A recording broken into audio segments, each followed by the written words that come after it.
Close your eyes for a minute, close your eyes for a second. I won't change my mind.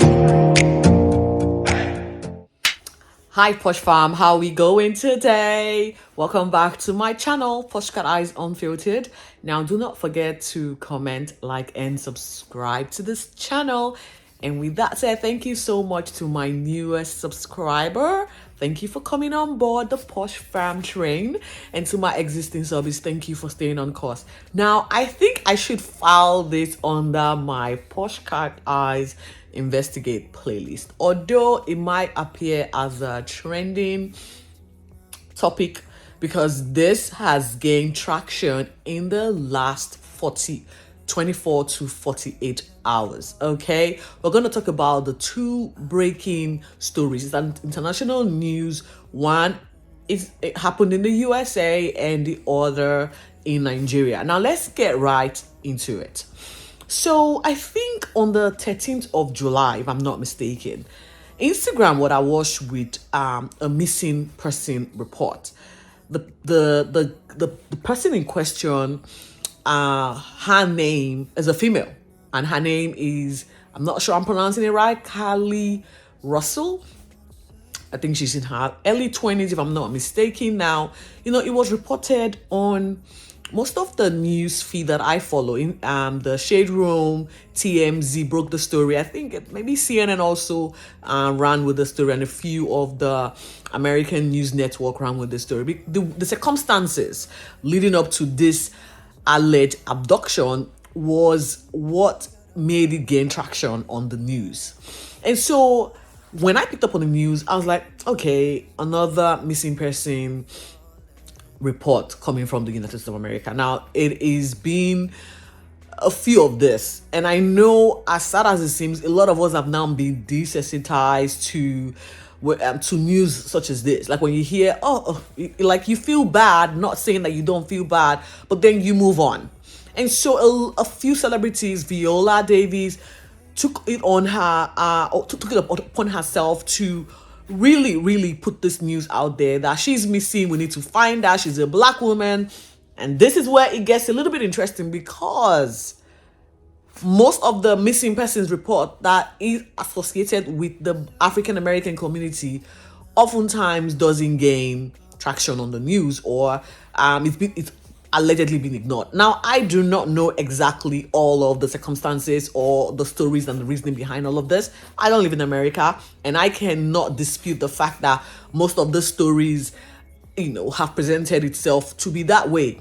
What I can say though is it's been an overriding thing from the African American community when they say that if it's about them, the media doesn't take it serious, or there is not enough news coverage to substantiate or help, should I say, in a positive outcome for most of these missing people. And so this particular one, pretty much gained traction. I hear a lot of resources was put into the search. Volunteers came out in mass and drones, throwing in all their resources, financial manpower to find this girl. And now, I think it was the traffic where she supposedly went missing, because according to the story, again, that's what I'm finding on that Poshcateyes Investigates. According to the story that I read on the news, she was driving along Birmingham or whatever highway traffic and called 911 because she saw a white toddler walking on the freeway. Now, this is the report that is coming. I have been able to get her so far. She rang 911 to say she can see a toddler on the freeway, and she was going to stop and offer assistance to this toddler. Allegedly, the child is a white. I'm trying to mice my words. This is YouTube, so everything you say, you have to be very conscious of the fact that you are, should I say, engaging a very large audience, and you don't know how they're going to perceive your personal opinion. That said, she then went on, according to news report, she went on to call her sister or sister-in-law to say, I'm coming out of the car to pick up to help or offer assistance to this little kid that is being that she saw on the freeway. She turned on her hazard light. Of course, she's on the freeway, and camera footage that has been released. I have seen from a few blogs, Nosey Heaux Life. That lady. If you don't follow her on YouTube, please go subscribe to her channel. I love her to bits. I found her channel, I think, a couple years ago, but then the channel was taken down and I couldn't follow her onto the new platform she was on. But now she's back on YouTube, and so I'm happy that I'm following her again. So again, it was more to the point where as it was breaking, there was a lot of stories and news trickling down to us, the supposedly concerned viewers. And so she stepped out of the car on the phone to her sister or sister-in-law, and the next thing the person over the phone heard was a scream, and then the line dropped, and that was it. And so when police allegedly got to the scene, they found her wig, her phone, and a few other personal items that she left behind in the car. And so the hunt began for the whereabouts of this girl. And I was talking to my sister who lives in America, and she was telling me, I was like, how does this happen? Because I think I called her on Sunday, given the fact that I kept following the news to see if there's any update as to her alleged abduction, because she was now being filed as a missing person, and the search has been on now for close to 40 plus hours and counting, and there's been no lead so far. Police, as we knew at the time, were combing through security footage and were seeking other road users that were on the road at the time of this particular alleged abduction. And so we felt there would be an outcome, because it wasn't in an isolated area.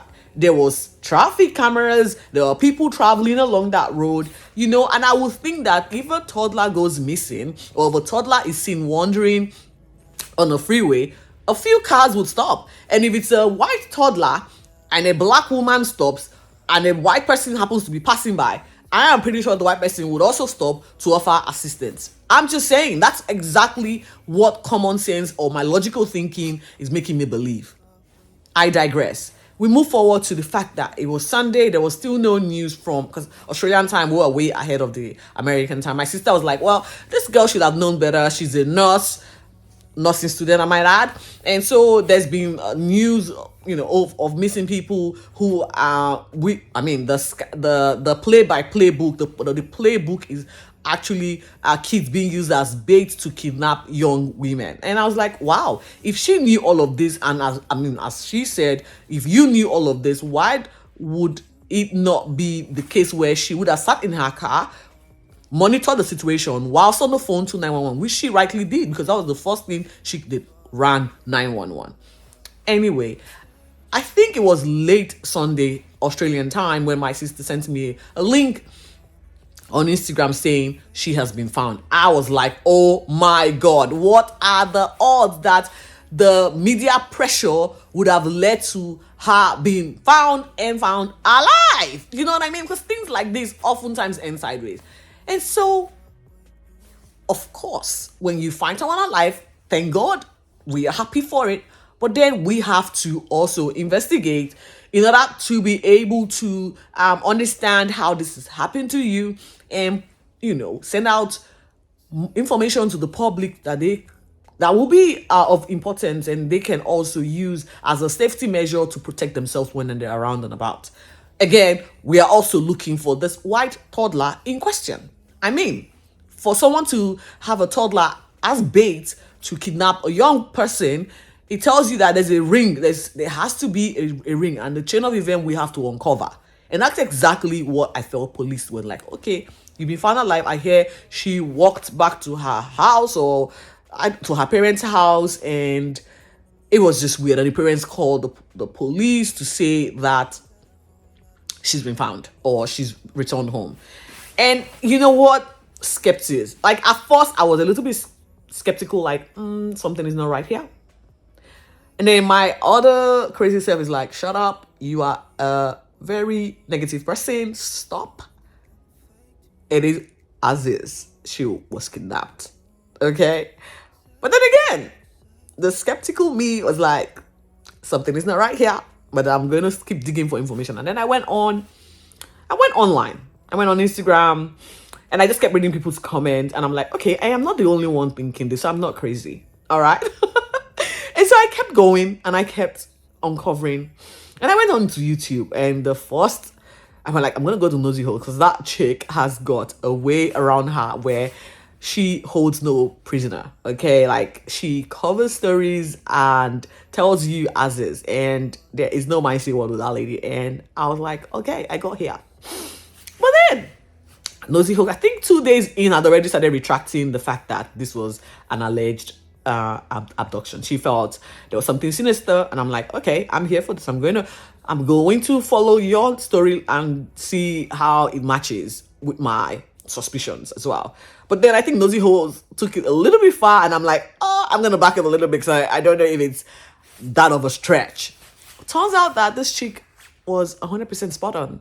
She gave us all of the details as she saw it. She felt the fact that she saw a white toddler was questionable. The fact that no other cars stopped as she had come through the footage that had been released was questionable. And the fact that she sent her boyfriend a message on Instagram because the boyfriend had put out a statement to say people should, contact him for the whereabouts or if they have any sighting or stuff like that about the girlfriend was questionable because she sent him a message and there was no response. I mean, we are all desperately searching for your sister, and so the least we could do is respond to our messages, right? And if you're unable to respond to the volume of messages you've received, you should maybe say something to let people know that you're reading their messages and you're going to definitely get back to each and every one of them or try and get back to them as much as you can. However, Nosey Heaux said her messages went unread. So not even if he didn't read the message, let alone to respond to the message. So for her, she found it a little bit suspect because we are here worried about your partner and the parents as well, worried about your kid, and you're doing the bare minimum. Apparently, the parent traveled to Atlanta during the course of the days where people were frantically searching for your kid. And it was just, according to Nosey Heaux, there was a lot of missing pieces that we were unable to fit in the puzzle piece or the puzzle surface. And so it gave her red flags, and she has now turned out to be right because on Monday, the press statement that was released by the police, it kind of felt like, okay, we smell a rat and we are going to give the version of events that we have in our arsenal, and we are now going to be investigating this with no stone unturned. Now, don't forget, human resources was put into this, financial resources. So you cannot use the resources of the state and expect people to just back off when you come out of the blue. No, we're going to investigate because the money that was spent somehow needs to be justified. You went missing. Resources was put in order to find you as fast as they could and find you alive. And you've turned up with a lot of holes in your story. Apparently, she didn't really want to speak because obviously she was in shock. We understand. They found few scrapes and bruises, okay, but we want more. And I guess the Hoover Police Department's dug deep, and deep did they dig. This then led to the family of this missing, found, whatever chick, Carlee Russell, coming out to give a press statement. They at first sought for privacy following the recovery or the return of their prodigal daughter. And then they decided, okay, we're going to give a press statement. And in the press statement, the mom was sort of very defensive to the questions that she was being asked. She was, it was more like she was like, I know what you're trying to think, but don't come there with that, And the father's body language could just like reveal a lot more than he actually said. And it was in their favor. And then when I saw the press conference, I'm like, this family should just go get a lawyer and stop talking because something stinks, and it stinks really bad.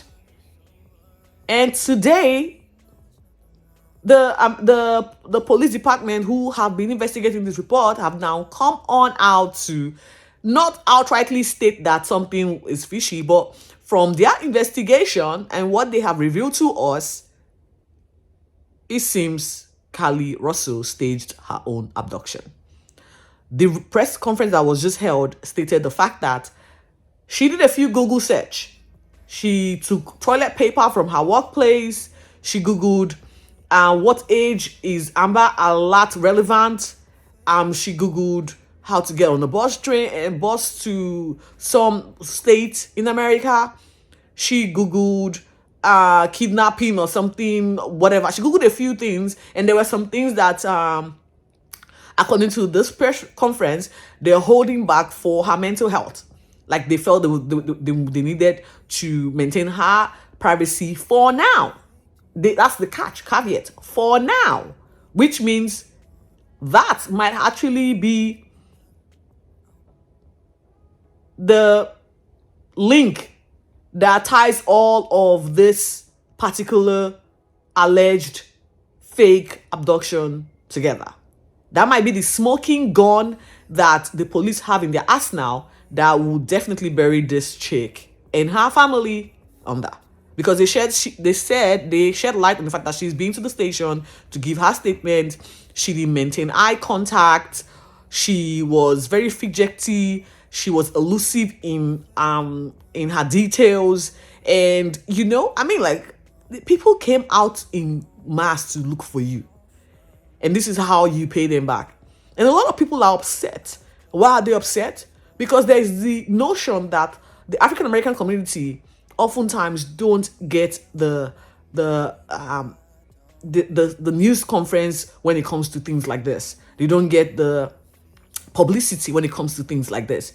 And now, for the first time, that it appears something happened, and literally everyone came out, did all they could to find this girl, and it now turns out that it was a hoax, which is quite devastating because it has taken what people are trying to correct, it's taking them right back to square zero.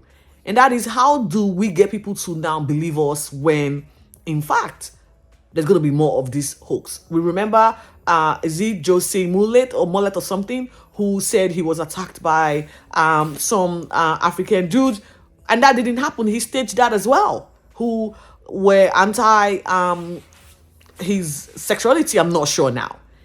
And you start to question a few things. Why are people this selfish?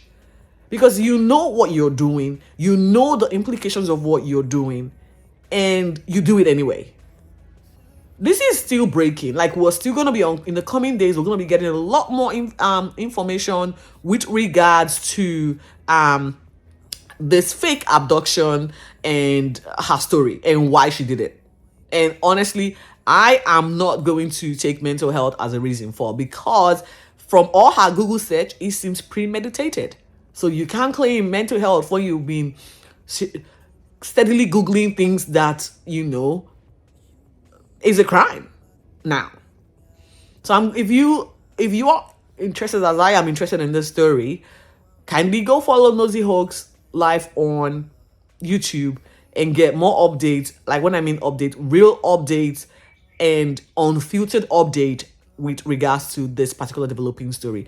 I will follow this particular story as we go, and I'll come here and report as much as I can. With my orders, because I think I've run up close to 20 minutes on this particular conversation. So I might not talk about the other story that I will be talking about now. I might share that on what's trending this week, so that it doesn't, it's not convoluted and you are able to watch and not be bored with my analysis. Until next time, where I come on here and, give you more breaking news, personal reflections and opinions of mine, as well as culture shock. It's your girl, and thanks for watching. Bye.